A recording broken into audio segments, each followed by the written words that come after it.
So it's okay that people think, well, it goes too far for me to now think that consciousness as an ontological category is the ground of being, because that's not how I grew up, that's not what I've been taught.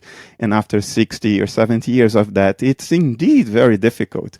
But none of these are valid rational or philosophical arguments.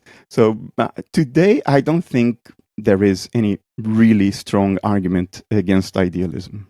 Keep watching to learn more. Book 4 in the new Thinking Aloud dialogue series is Charles T. Tart, 70 Years of Exploring Consciousness and Parapsychology, now available on Amazon. New Thinking Aloud is presented by the California Institute for Human Science, a fully accredited university offering distant learning graduate degrees that focus on mind, body, and spirit. The topics that we cover here. We are particularly excited to announce new degrees emphasizing parapsychology and the paranormal. Visit their website at cihs.edu. You can now download all 8 copies of the New Thinking Aloud magazine for free, or order beautiful printed copies. Go to newthinkingaloud.org.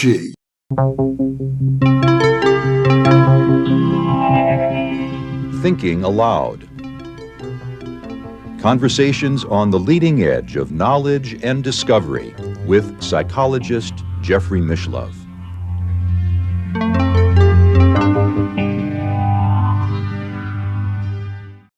Hello and welcome. I'm Jeffrey Mishlove. Today is going to be my second open-ended conversation with Bernardo Kastrup. Bernardo has been a guest on New Thinking Aloud 14 times previously. Our last visit together was over 3 years ago in February 2022, in which he talked about the daimon that was influencing his life. It was over 3 hours, probably the longest interview I've done on this channel so far. For those of you who don't know, Bernardo is the author of many books focusing on analytical idealism as a philosophy.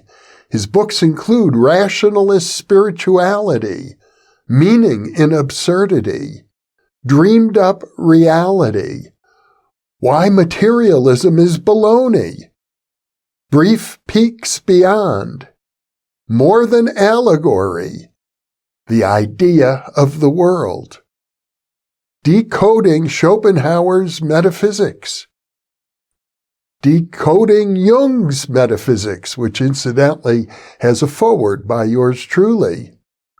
His most recent books are Analytical Idealism in a Nutshell and The Daimon and the Soul of the West.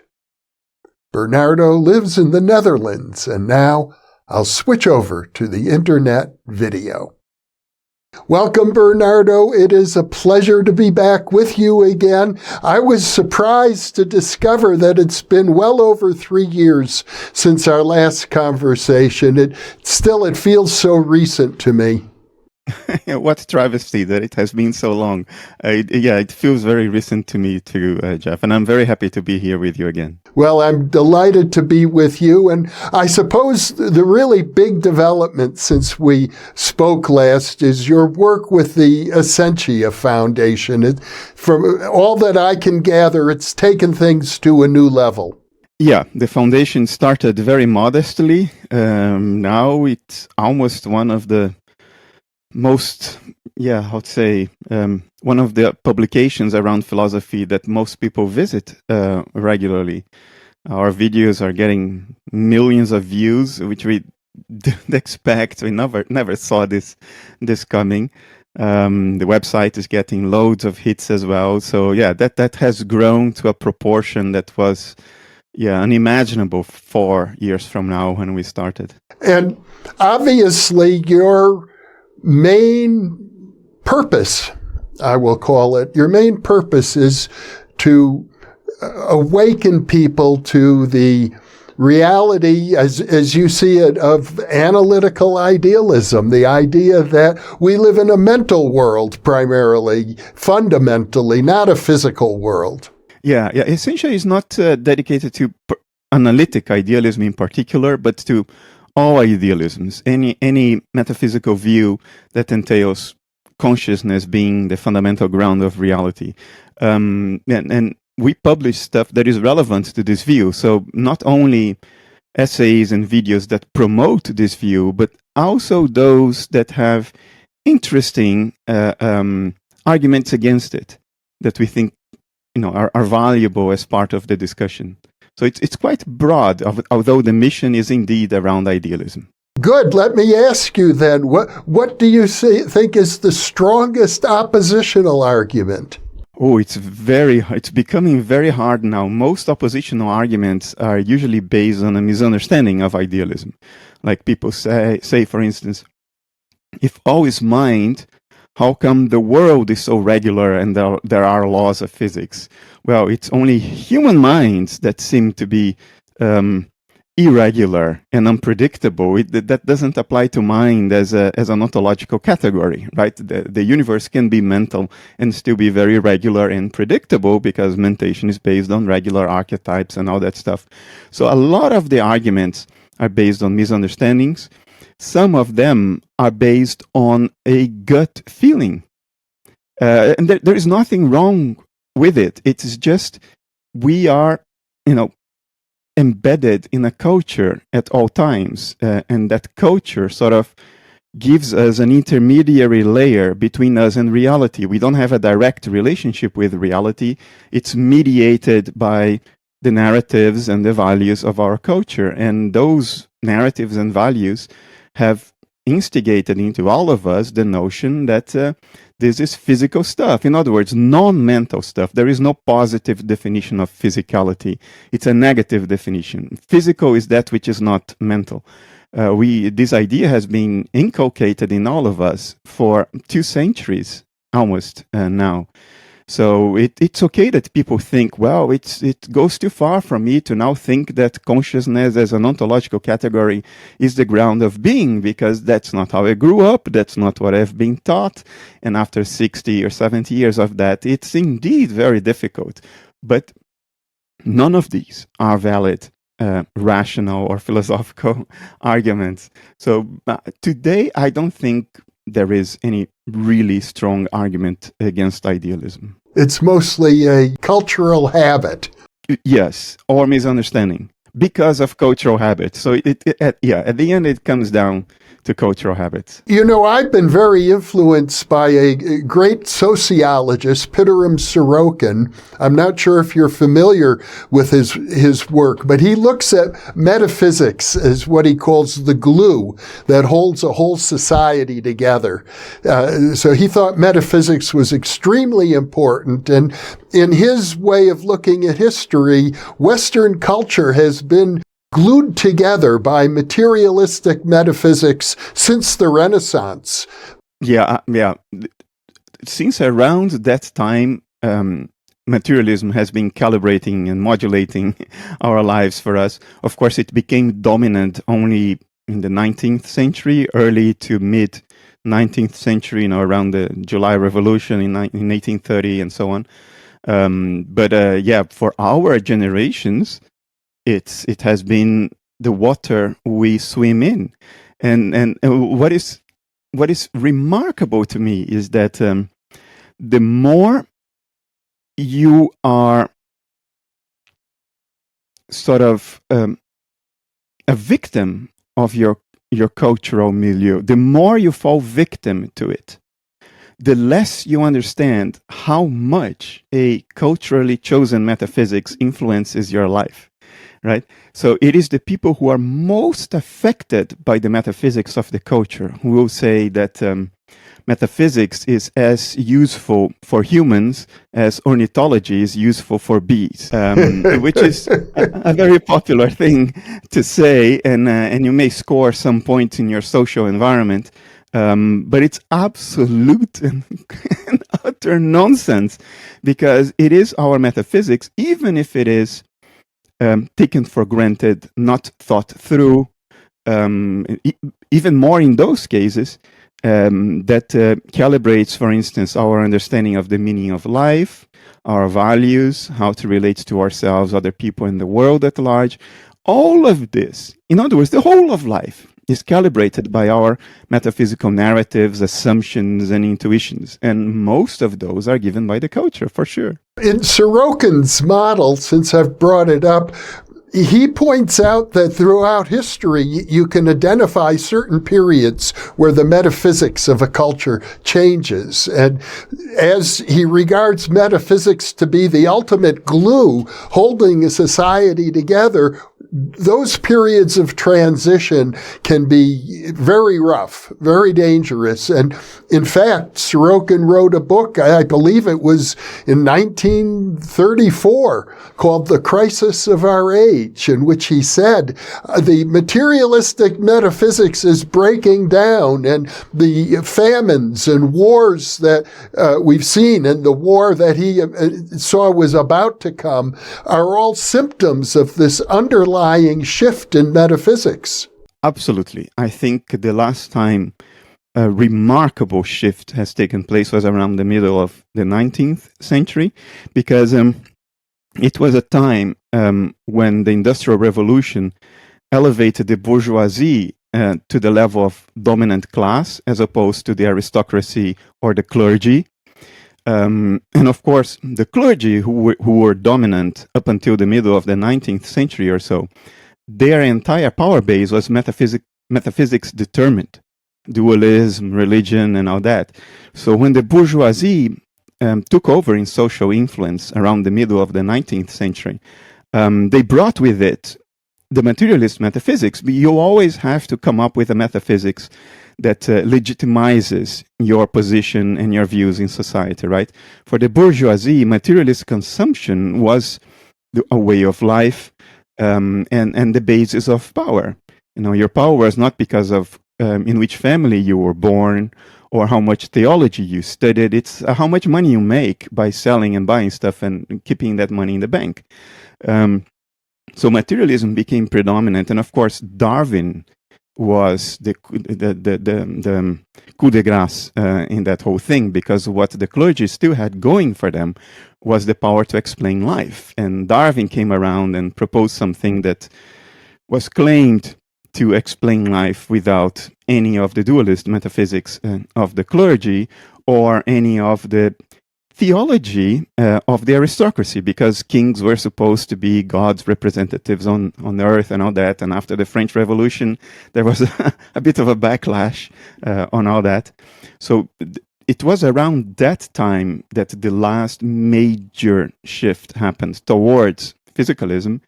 The smart people of the time understood the significance of it. Nietzsche understood the significance of it, and he wrote about it like 50 years before anybody else truly grasped the significance of what happened. If you ask me, I think that's happening again. 200 years later, it's happening again. Physicalism it's a dead man walking. There is only so far cultural reflexes and prejudice can deter the power of reason and evidence. There is only so far you can play that game. Eventually, reason and evidence, purely by their staying power, sort of win. And I think we are seeing that right now in the 2020s and certainly into the 2030s.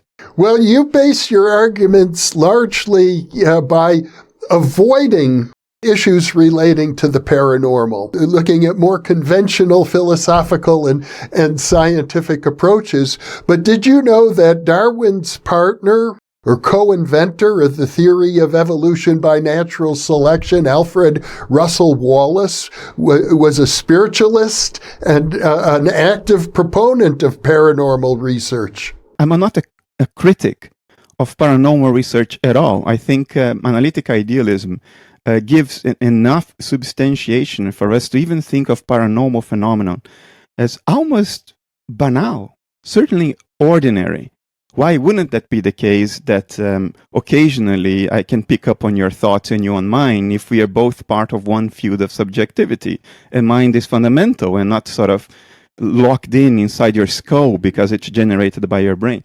So I'm very comfortable without that, and I've publicly stated that too. What I don't do is I don't use evidence for the paranormal as an argument for idealism as opposed to physicalism.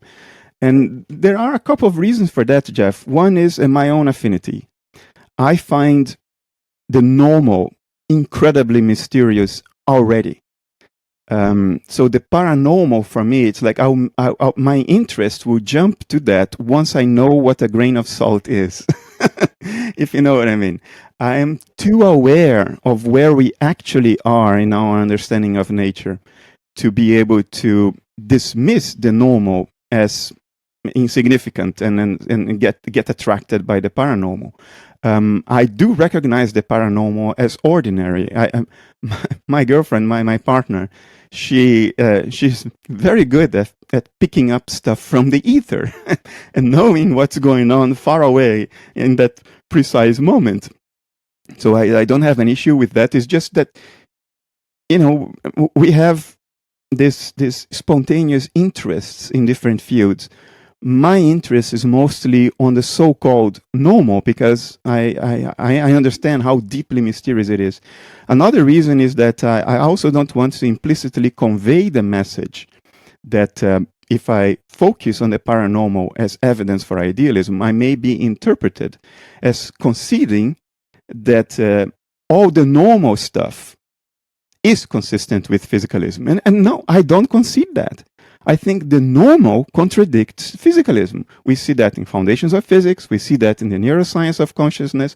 So I don't want to make that concession. I want to stick to the normal because I don't want to surrender that to the opposition. There is no reason to surrender that. From my point of view, I would say that the major obstacle I see with idealism, especially analytical idealism as you've expressed it, which is the version of idealism I happen to be the most familiar with, is why is it that we experience ourselves as separate? Since we're all connected, we're all part of one consciousness, why isn't that more obvious to each of us? How do we develop these separated entities?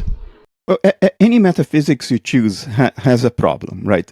In two cases, that problem is very fundamental. I think in analytic idealism, there is a problem, but it's not fundamental at all.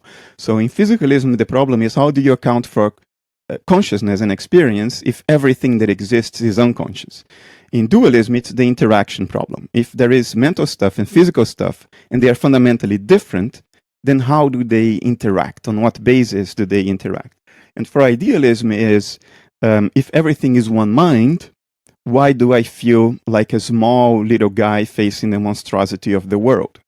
In this latter case, I think there is a explanation that we know to hold in mental space. We know that a single human being can dissociate into multiple seemingly disconnected centers of awareness that psychiatry calls alters.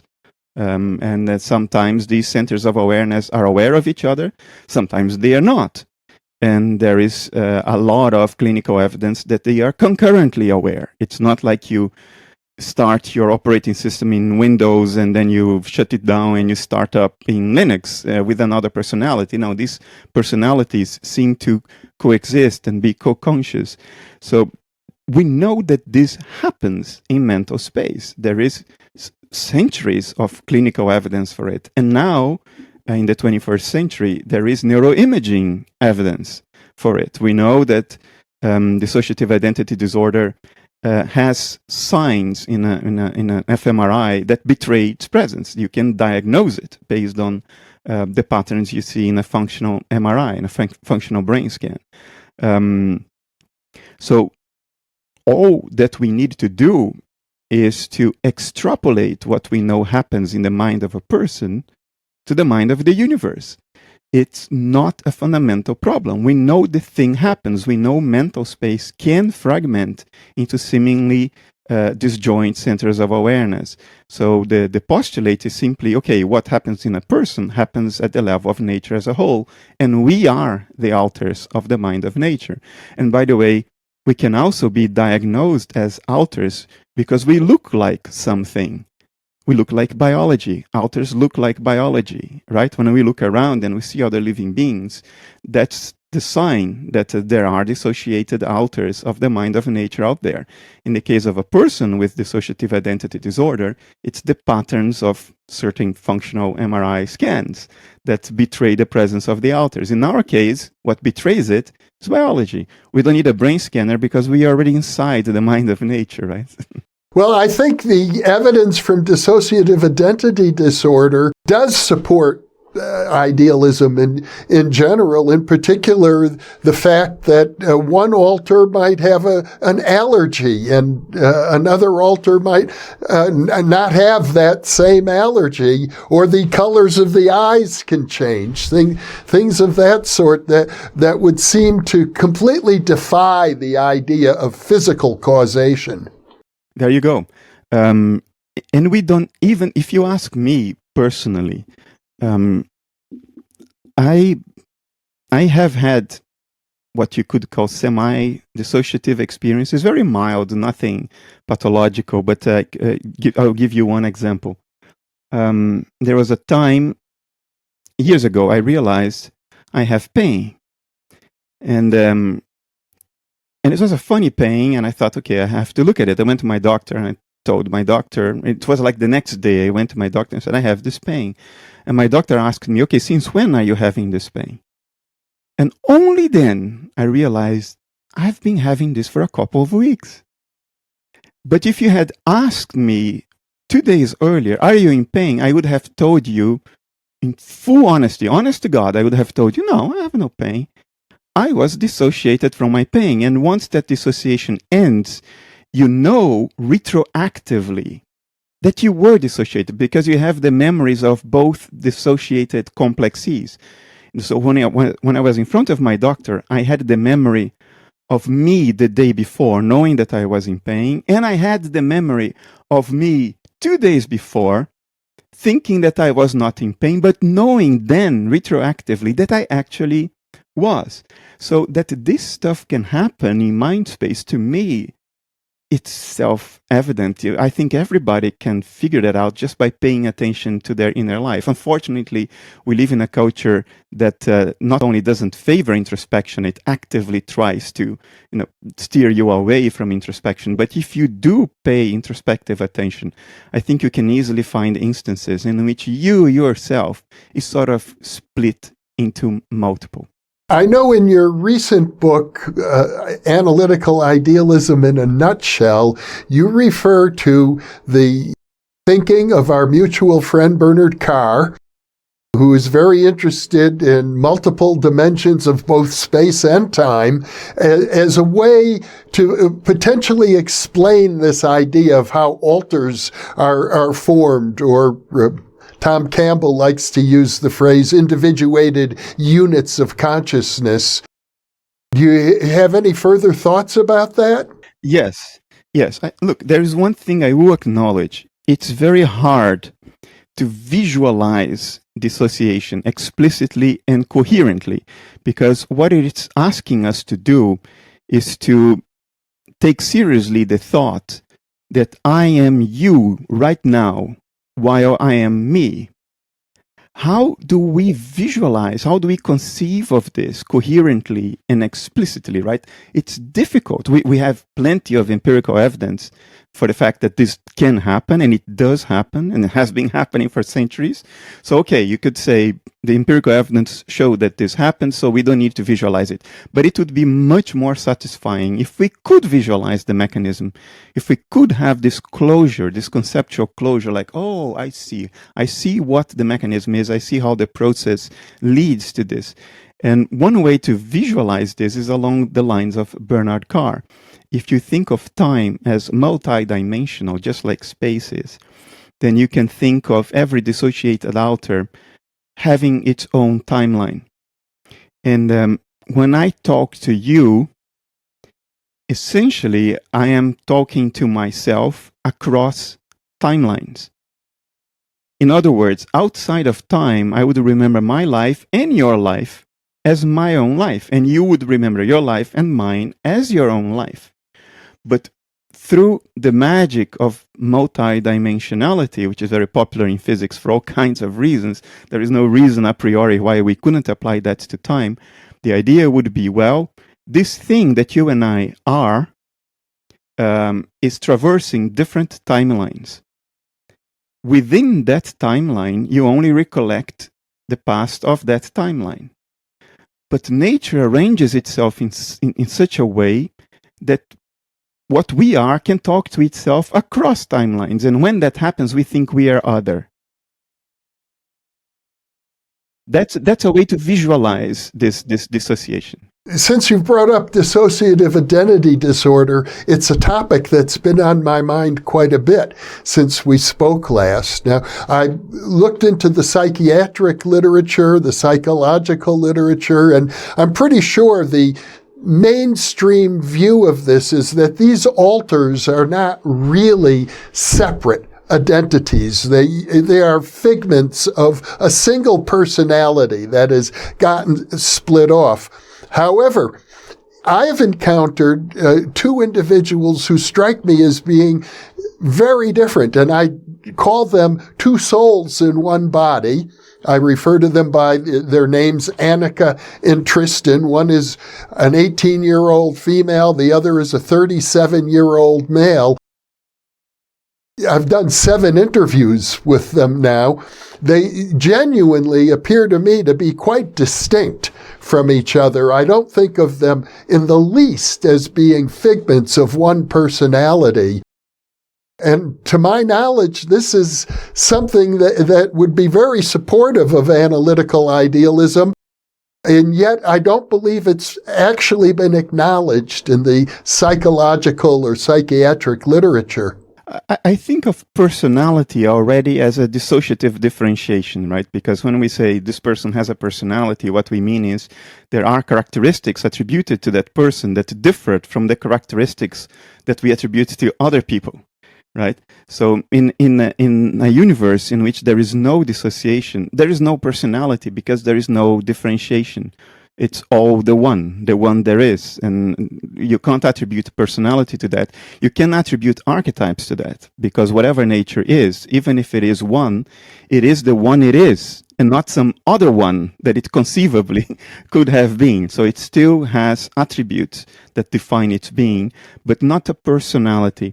So from the point of view of analytic idealism, I would be, in principle, completely comfortable even with the notion that all dissociated alters are illusory.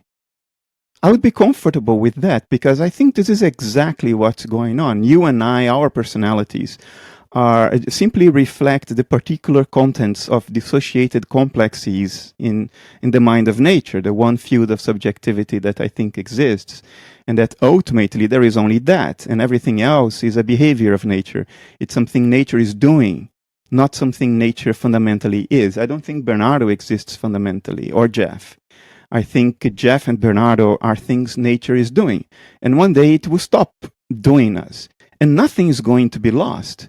Just like a dancer that stops dancing didn't lose anything. It just stopped dancing. Well, it's an interesting way to think about it, but let me ask you this. I know we've had this discussion in the past about the body, that, as I recall, you've described our bodies as simply what our consciousness appears to be from the outside, from the viewpoint of another individual. The immediate protest that many people would make against this idea is that clearly certain patterns of brain activity correlate with my mental inner life, but what about my liver? What about my kidneys? What about my appendix? What about my right toenail? Right? No, nails don't apply because nails are not alive. They are keratin. So, but what about my left big toe? Something like that. And the answer is the following. There is every evolutionary advantage for the outer that we are to have internal dissociations. For instance, if you had to attend to doing the mental function that we call blood filtration, if you had to attend to that, or beating your heart, if you had to attend to that, I have to beat my heart now, I have to beat my heart now, you wouldn't be able to do anything else. Because if you're not attending to that because you have to drive, your heart stops. There's certainly one function that slides both ways. It can be left alone and it's automatic, or you can attend to it and take direct control of it. That's breathing. It's the only thing that if you're not thinking about it, it happens, but you can also decide to stop breathing. Other functions are either autonomous or they are voluntary, right? If you ride a bike, it's voluntary. Well, even that can be highly automated. You're not attending to every muscle movement you make when you ride a bike. So evolutionarily speaking, it's incredibly advantageous for us to have internal dissociative walls. So stuff can happen in parallel. There is that mental process that appears from the outside as kidney function, and that other dissociated mental process, internally dissociated, that appears as liver function or digestion or hormone production or growth or whatever. So the idea under analytic idealism is if this meat, electrochemically active meat inside your skull, correlates to conscious experience, which it clearly does, then every electrochemically active piece of meat in your body also correlates with inner experience. Otherwise, you have to impose a completely arbitrary boundary in nature. If meat is correlated with experience in one case, why would it not in the other case? Right? So the idea is that the entire body is what our mental inner life looks like, but the reporting ego, that particular complex that calls itself by your name, is not associated with everything that you actually are. And we have, again, over a century of depth psychology with overwhelming clinical evidence that this is exactly what's happening. We are not aware of all the mentation that constitutes us. Now, recently, I've completed about 15 hours of interviews with someone I know you've also interacted with, Tom Campbell, who is an idealist, who bases his model on, I guess you would call it the simulation hypothesis. And his point of view is that to the extent that I've never opened up my skull, my brain doesn't even exist at all. It's simply information that is being rendered, we would say, by the larger consciousness system, the way a computer renders things in a computer game. I agree with that. I think the contents of perception, they are like dashboard indications. So everything that we call material or physical, which are the contents of perception, the stuff we touch, hear, see, and so forth, everything that we call physical or material comes into existence only when it's being perceived, because they are contents of perception. Physicality is not the thing perceived, just like the sky is not the airplane's dashboard. But if you want to have a dashboard indication, then you need the dashboard, right? Dashboard indications only exist insofar as the airplane is measuring certain states in the sky. If you're not making that measurement, then the dashboard shows nothing.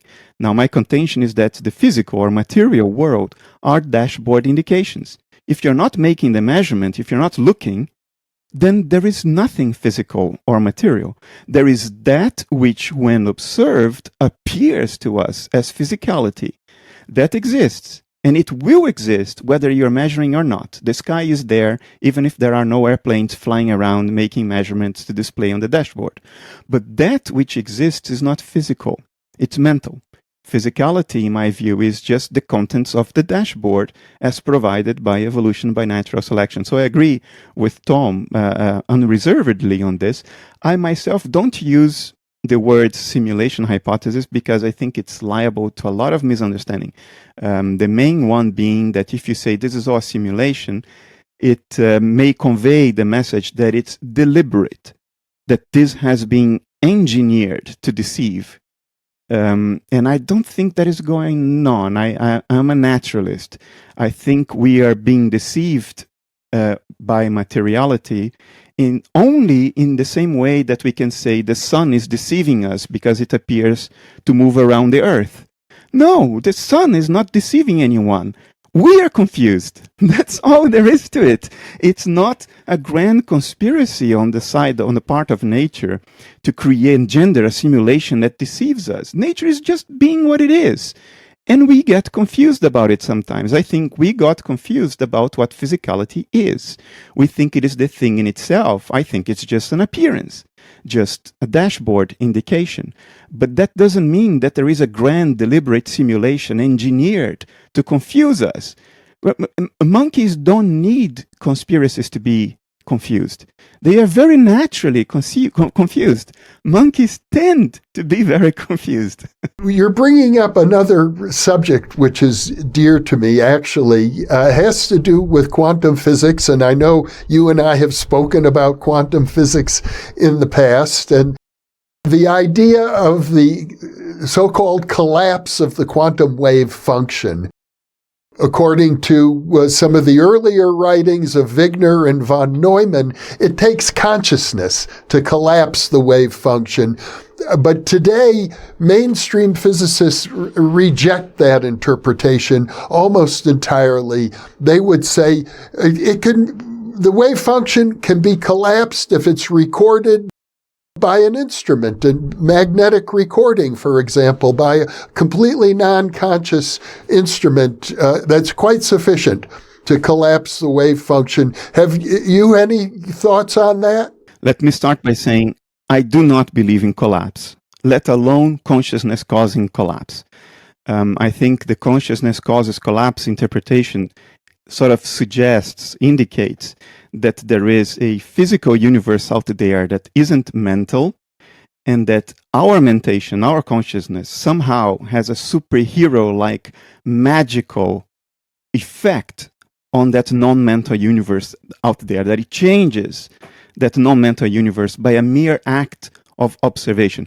I don't think that's what's going on. I don't think we have these superhero powers to change something that is truly out there merely by looking at it. I think collapse is epistemic. I think what's going on is that we can't predict everything nature will do because of epistemic limitations. We don't have enough knowledge, enough theory, or enough measurements to be able to predict everything. So the wave function reflects the best of our knowledge about what's going on. And when we look, we find out what's going on. It doesn't mean that everything was in an ontic state of physical, non-mental superposition, and that an observation changed the ontic state of the world. I think the wave function is epistemic. It's a matter of how much we know, how we can bet on what the world is doing. But we don't have complete theory, we don't have complete information, so we can't know for sure. So the wave function is just that, our betting strategy.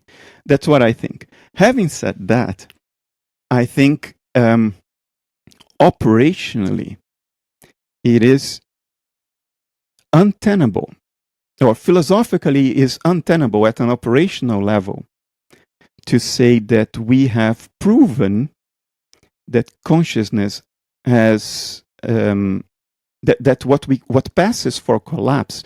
There is something that passes for collapse, and I was having a discussion with Roger Penrose last year, and I was saying, oh, the wave function is epistemic, and he was saying, oh, come on, Bernardo, there was something in one state before you looked, and it's another state after you look, so something has to have happened. Well, what I disputed is that the state before you looked was real. I think it's just our inference. It's the best of our knowledge of what it was. I don't think there was any ontic transition. Having said that, to finally get to your point, when people say what passes for collapse can be caused by an instrument, I think they are very equivocated. They are not being sharp on their philosophy, on their lines of reasoning. Because even if you, let's say you are doing the double slit experiment, and if you don't measure anything, you get an interference pattern after the electrons go through the slits.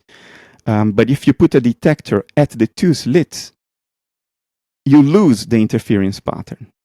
You just get two bands of electrons on the surface after the double slit. And then there was an experiment done in the late 90s, I think in Israel, in which they put these two detectors, and nobody was looking. The two detectors were there.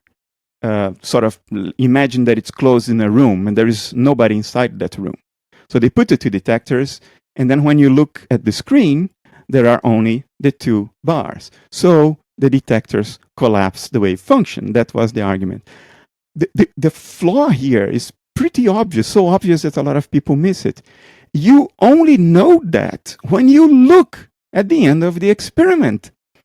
You only see the two bands. When you look, somebody has to look to know. If nobody looks, you don't know. There's nothing you can say about it. And this goes back to von Neumann in the 1930s, in which he explained that every interaction only leads to entanglement. There is nothing in the mathematics of quantum theory, not even modern variations, which leads to this nonlinear change in state. When the detectors interact with the electrons going through a slit, they become entangled. So now you have entangled electrons, entangled with the detectors, entangled with the projection screen, entangled with the slits. The whole room is entangled, for all you know. You cannot say the room had a definite state until you look. When you open the door and you see the result, oh yeah, now you saw two bands, but you can't say that it was the detectors that created the two bands, because you are looking at a holistic entangled system, and it was your entering the room that, quote, collapsed it into the definite state you've seen. So it's epistemically impossible at a very fundamental level to claim categorically that what passes for collapse can be done without conscious observation. Literally, you cannot know that, because knowledge exists in consciousness. Well, that was an elaborate answer. It does raise many questions, but instead of pursuing those at the moment, I want to go back to an earlier statement you made along the way about superpowers, that you don't think humans have a superpower of collapsing the wave function by just observing it. And I know you've been willing to concede a certain amount of extrasensory perception that, for example, that your partner experiences, I presume, relatively regularly. But what about psychokinesis? What about the people who claim that they can stare at a fork and the fork will just droop and start to melt? Do you have any thoughts about claims of psychokinesis in terms of your philosophy? First, let me establish the difference in my mind between the superhero powers I was talking about and psychokinesis. The consciousness causes collapse interpretation would mean that whether you want it or not, whether you are focusing it or not, whether you are trying to do it or not, by merely looking at the world, you define what the world is. It's a fantastic claim. The other claim is that if you focus on it, if you apply techniques and will, and you spend the time, you may have some influence on a very small part of the world. I accept the latter. I don't accept the former, and I think there is a gaping abyss in magnitude between the two. The reason I accept the latter is that no process in nature is perfect. A star never burns everything it has to burn. It goes supernova, it scatters its ashes around. Even if you have a bonfire in your backyard, not everything that can be burned will be burned by fire. The sun doesn't dry the streets instantly after a storm. No process in nature is like 100% foolproof perfect. Why would dissociation be? The onus of argument would be on someone who says dissociation is foolproof. It's impermeable. There is no direct commerce of mental states across a dissociative boundary. Well, that is a big claim because nothing else in nature is like this. Everything else in nature goes a long way but stops short of perfection. I think that the null hypothesis, dissociation, is like that. Some of us have more permeable, others have less permeable dissociative boundaries, but there is always a degree of permeability. Stuff can percolate through without having to be mediated by sense perception or physical action, which basically moves our dissociative boundaries to sort of impinge into the world. Can there be a bypass of that process? Yes, I think that's the null hypothesis. And some people, like my girlfriend, have weak dissociative boundaries in a certain way. I am in principle willing to accept as perfectly rational and coherent the hypothesis that some people can exert a physical effect in the world without moving the dissociative boundary itself, but across the dissociative boundary. I can accept that, and I do, without contradicting my aversion to the superhero hypothesis that we always change the entire universe just by looking at it. Well, one of your intellectual heroes is Schopenhauer, who wrote the book on will and representation. And I suppose this is what we're talking about, human intention as opposed to perception, also breaking through a dissociative boundary. Schopenhauer thought that through the intensity of our observation of the world, we could capture the archetypes that underlie the world and become one with the world. It's a sort of a forward escape. You escape perception by investing unreservedly in perception until you sort of break through it. And it's an expression of intent. I think in the East, most philosophical schools related to Buddhism, to Hinduism, and to the spiritual streams and philosophical streams that preceded Hinduism and Buddhism, goes back to the civilization of the Indus Valley. They emphasize discipline and deliberate effort. I honor that. I don't think, however, that that's the only way. I think some people are simply naturally predisposed to these things, and other people are naturally very hard heads, like me. I can only get a glimpse of this if I take a very high dose of psychedelic substances. And then it does the thing. Then I know what people are talking about. You cannot not know. It's very in your face. But I don't think any amount of discipline and dedication would get someone like me across that line. This is not in the cards that nature handed me in the beginning. I'm good at other things. At this, I'm hopeless, I think. Bernardo, in our previous lengthy conversation over 3.5 years ago, you talked about the daimon that was influencing you and compelling you, actually, to live the life that you now live, to be the person who you are. And now you've written a book on the daimon and the soul of the West. So obviously you've done a lot of elaboration on that idea of the daimonic influences in our lives. It's my life. It's what I live every day, 24 hours a day. And years ago, I lived it unconsciously and therefore resisted it and undermined it without knowing, and you pay the price for that. Now I do it consciously and in full acceptance. So that is the substance of my life. And at some point, it's difficult for an author to not right about that which was the underlying substrate of everything he or she has written before, right?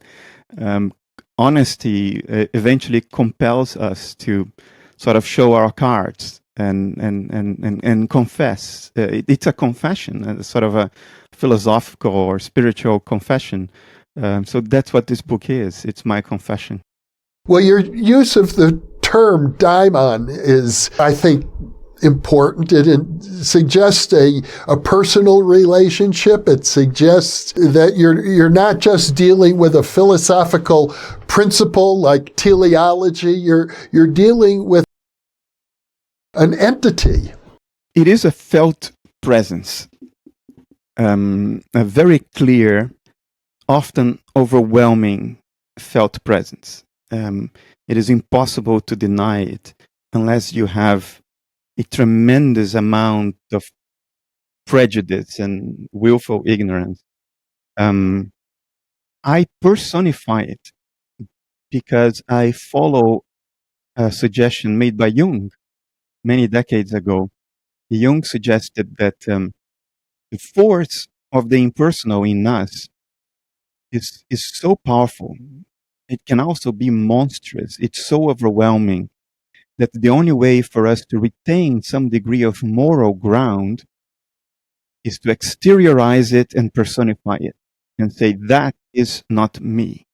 That acts through me, but it is not me. You retain your ability to pass moral judgment on things, to stop yourself from doing things that are immoral, unethical, just because you have that natural impulse behind it. So that's what I do. But the daimon, as I experience it, is largely impersonal. It's one of its key characteristics. It doesn't give a damn about our personal agenda, whether we will be successful or not, whether we have food on the table tomorrow or be able to pay the mortgage and the health insurance. It doesn't give a damn. It's a compelling, sometimes overwhelming impetus to pursue certain directions in life, which I then deliberately exteriorize and personify so I retain some moral ground. You see, I am open to the possibility that there is some degree of differentiation to the daimon as I experience it, as opposed to the daimon as Socrates experienced it, or the daimon as you experience it. I think we all experience the daimon, we just don't know it.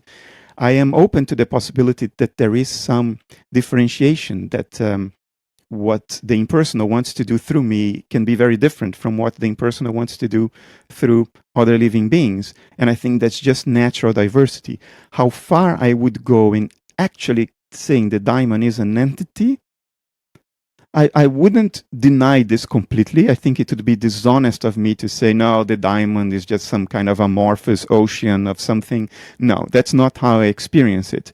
There is some differentiation, some degree of individuality to it. But it is vague. It seamlessly morphs with the impersonal of the rest of nature. It's not like something you can trace a boundary around and say, this is it and not that. It's like a storm. It has boundaries, but they're not defined boundaries. They sort of merge into the surrounding sky. That's how I experience the daimon. Well, it's hard to talk about the idea of a daimon without, as you have done, invoking Socrates, who seemed to be, at least in the words of Plato, the most articulate expounder of his experience with the daimon. And I seem to recall, I'm not 100% sure that his daimon would speak to him and tell him things. And I believe he said they're invariably true. Yes, Socrates' daimon was very unique because his daimon would only tell him what not to do, never what to do, right? Let me take a step back and just clarify what I mean by the daimon, so your audience don't misunderstand me. We all, I think, experience what I call the flow of the impersonal within us. There is a will within us that does not have our ego as target, or is not serving the ego. And you often see that when people cannot help but do something in their lives that other people tell them, why are you doing this? It will get you nowhere. And then people say, I don't know why I'm doing it. I only know that I need to do it. That is it. That is the daimon right there. It's that will within us that does not have the best interest of our ego at heart. It has a sort of an impersonal, a natural direction that doesn't favor us. It favors whatever it is that is trying to do through us. So it's the flow of the natural impersonal within us, the states of mind, the wishes, the perception of meaning that we have within us and act through us and compel us to act, which are not related to our personal narrative of success or our personal ambitions. That's what I mean by the daimon, and it's useful to personalize it like Socrates did. In the case of Socrates, he would, when making a choice, he would pay attention to that flow of the impersonal within him that would signal to him, oh, no, this is not it. And then he would stop and course correct. So he wrote that his daimon was a force that stopped him from taking the wrong decisions, but it was not a force that told him what to do. And he was so at ease with this. This was for him such an obvious, clear, lived reality that he allowed himself to be executed during his trial. Well, in Greece, Socrates was accused of corrupting the youth with his teachings, and he was trialed, and he was condemned, and he didn't defend himself during his trial. And he was waiting to see if his daimon would tell him, don't do this. In other words, don't not defend yourself. Course correct. Do something else. But his daimon was silent throughout his trial. Never told him to stop being silent. And so he was condemned and executed by drinking poison because he didn't defend himself. He could have easily survived. He would have gotten away with, at best, the worst case scenario, he would have been exiled, which for an ancient Greek was almost as bad as death, but not quite as death. But he could have gotten away with it completely if he had defended himself. But he trusted his daimon. His daimon was such an obvious, glaring reality to him that he allowed himself to be condemned and drink hemlock and die. While he could have stopped it, because his daimon didn't stop him from not defending himself. I mean, this is lived philosophy. This is not philosophy with a white lab coat that you go to the university and you do from 9 to 5 and then you put in a drawer and you come back home to live real life. No, this is lived philosophy. This is philosophy as it should be done by all of us.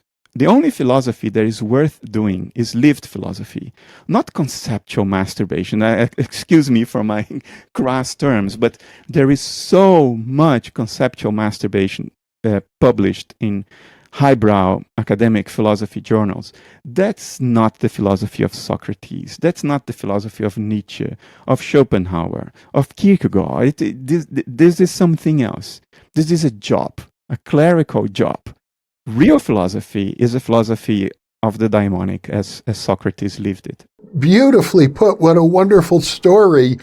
Of course, we live in an era where it's, I guess I'd have to call a Christian era in the West. And the word daimon immediately evokes the idea of the demonic. That's the origin of the word demonic, but and we have to explain how this came to be. The notion of a daimon in psychological terms, and this is the way Jung used the word, the daimon is a semi-autonomous psychic complex in the collective unconscious. So Jung, I claim in one of my books, was an idealist. He saw the collective unconscious as the totality of existence, and consciousness as just little islands that poke out of the collective unconscious. And when these islands look around, they see a physical world. So the physical world is just the appearance of the collective unconscious. And then the evidence that that's how he thought is that is the notion of synchronicities, because synchronicities are archetypal alignments of events that only is coherent if you say that the physical world where the synchronicity happens is also driven by the archetypes, which is only coherent if the physical world is actually a mental world and it only appears to perception as what we call physical. For Jung, existence, the collective unconscious, has not only islands of self-reflective awareness, which he called consciousness, you and me, and to a lesser degree other animals, plants. It also has semi-autonomous mental complexes that do not have a physical correlate, that we didn't evolve to pick out in the screen of perception because they don't have a direct bearing on our survival. In other words, whatever they are up to, we don't need to know because it will not increase or reduce our chances of surviving and reproducing. And if that's the case, we wouldn't have evolved to pick them out. We wouldn't have evolved to perceive them. That's all there is to it. There's no magic here. It's just evolution. But the fact that we didn't evolve to perceive them doesn't mean that they don't exist and can be picked out through introspection as opposed to perception. And Jung thought, based on decades of clinical evidence, that these psychic complexes are indeed in there. They are responsible for cases of so-called possession or archetypal possession, which is not paranormal, but is very akin to what would be a paranormal case of possession. And some of these daimonic semi-autonomous complexes can have an archetypal configuration, an archetypal admixture that we perceive as evil. That is evil according to our morality, to our ethics. Nature as it is amoral. In other words, it's morally neutral. Nature is clearly amoral. It plays itself out. It's not busy with value judgments about what is fair or not fair, what is good or not good. And so the daimons, these semi-autonomous complexes drifting around in the collective unconscious, which are the waters of life, the waters in which we live, they are also, in principle, amoral, unless their particular archetypal admixture leads us to consider them good or bad. So the demons are the daimons that have an archetypal admixture that we identify as evil. Other daimons are angels. Your guardian angel is, under this perspective, is a daimon. Socrates' daimon was a guardian angel. My daimon is an instigator. It pushes me forward. It doesn't allow me to procrastinate too long, and it doesn't allow me to self-indulge for too long. It is constantly reminding me my life is not about me. It's not about my suffering, my tinnitus, my goals, my comfort, the big house I want to buy. No, it's not about that. You are an instrument of nature, and you will do what nature wants to do through you. That's my daimon. It's an instigator. I wouldn't call it demonic, even though it causes more than enough suffering.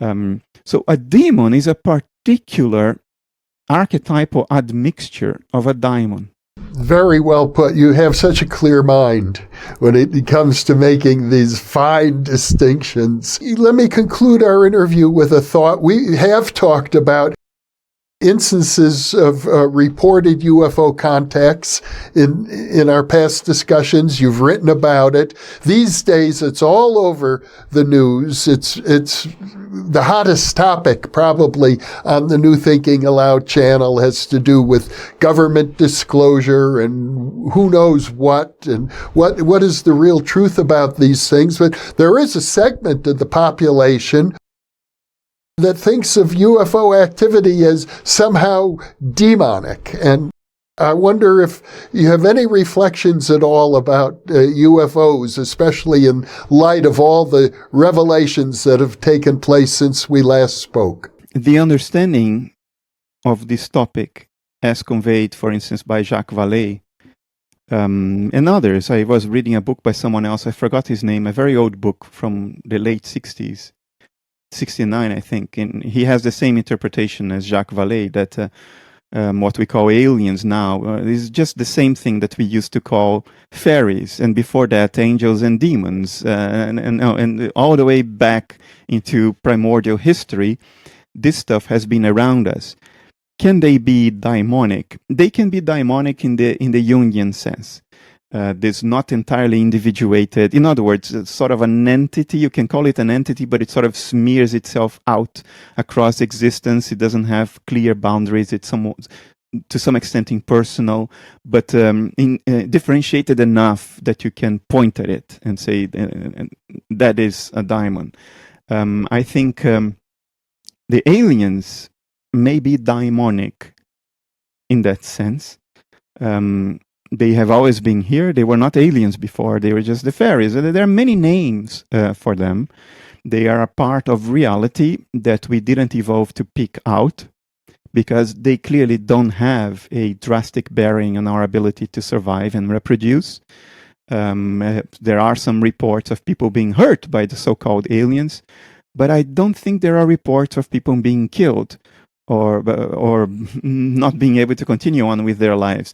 And if there are, they are so statistically minor that it wouldn't have given evolution an impetus to pick them out. So that's what I think of them. It's just what is out there. It's not, oh my God, something amazing. No, it's just what is out there, has always been out there. We as monkeys did not evolve a cognitive system to pick them out, because it didn't provide us with a big evolutionary advantage to pick them out. Maybe it would even be advantageous to not pick them out, for the same reason that it is advantageous that you don't perceive the tiger in India. Otherwise, you'd freak out all the time for no reason. You wouldn't make love to your wife because you are picking out the tiger in India, right? And you're freaking out because of it. So evolution sometimes will very reasonably favor not picking certain things out. I think what we call the aliens, the fairies, this is stuff that is out there. Daimonic, semi-autonomous complexes that are out there. Just like you and me and the elephant and the tiger and the trees. It's just out there. It's just part of nature. Nothing extraordinary. It's just the stuff that exists, and we didn't evolve to pick out. But they do have a minor bearing on us. Not enough to have favored the evolution of a way to pick them out, but enough for us to talk about and encoding mythology. And people have sensed these things under special circumstances throughout history, and we always have dressed them in the cultural dictionary of the time. So they were little army men that we called fairies before. Now, our conceptual dictionary tells us that since we know everything there is to know about the earth, which is ridiculous. It's silly cultural prejudice, but that's what most people actually believe, that we have charted all there is to know about the earth. Therefore, they can only be aliens. And sure enough, we quote them, or maybe they quote themselves, as aliens, since we are not perceiving them, since they are being picked out by sort of a permeability of our dissociative boundary that goes straight into our cognitive system, our imagination, and therefore we have to imagine them because we can't perceive them. They are really out there. They are exerting a causal influence on us. But because it's not via the perceptual system, we have to give them form ourselves in order to tell ourselves what's going on, what we are picking out. And we dress them with the cultural language of the time. Right now, they can only be aliens because we know everything that's going on the planet. If that is not it, if that's too strange to be it, then it can only be aliens. So yes, I think Jacques Vallée and others, give you another example, Patrick Harpur and others before them, They are talking about something that is real, that exists. What I will not tell you is that therefore there are aliens in freezers and spaceships in secret hangars in Area 51. I do not know that. I would tend to think that insofar as there is something out there that can be measured and perceived and stored in a hangar, then it's probably not the same phenomenon that I just talked about. It is something a lot more tangible with its own sort of form that doesn't require our symbolic dressing. It has its own momentum, its own inertia. Does that exist? I don't know. Over a year ago, I tended to think that they do because of everything I heard. And then I had a personal disappointment. And now I don't know. I am open to the idea that all this stuff about aliens in freezers and spaceships in hangars, I'm open to the idea that all this stuff is just disinformation for psychological manipulation. But the stuff that Jacques wrote about and others, relating all of this to ancient mythological traditions, that is real, all right? That is real. I've seen one. That is real. Well, Bernardo, what a pleasure to be with you and have this open-ended, wide-ranging conversation.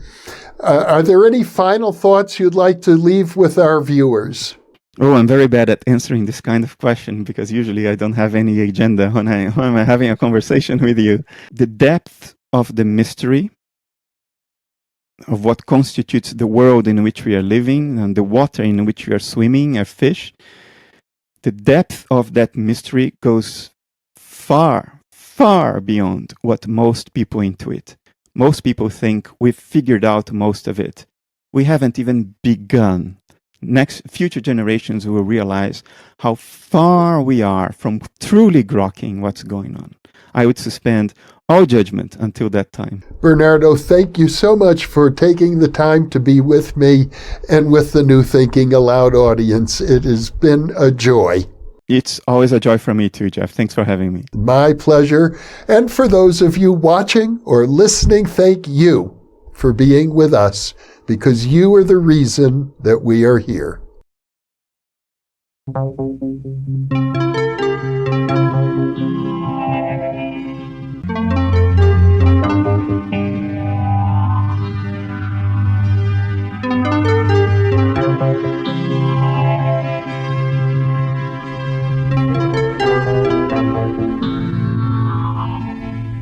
Book 4 in the New Thinking Aloud dialogue series is Charles T. Tart, 70 Years of Exploring Consciousness and Parapsychology, now available on Amazon. New Thinking Aloud is presented by the California Institute for Human Science, a fully accredited university offering distant learning graduate degrees that focus on mind, body, and spirit. The topics that we cover here. We are particularly excited to announce new degrees emphasizing parapsychology and the paranormal. Visit their website at cihs.edu. You can now download all 8 copies of the New Thinking Aloud magazine for free, or order beautiful printed copies. Go to newthinkingaloud.org.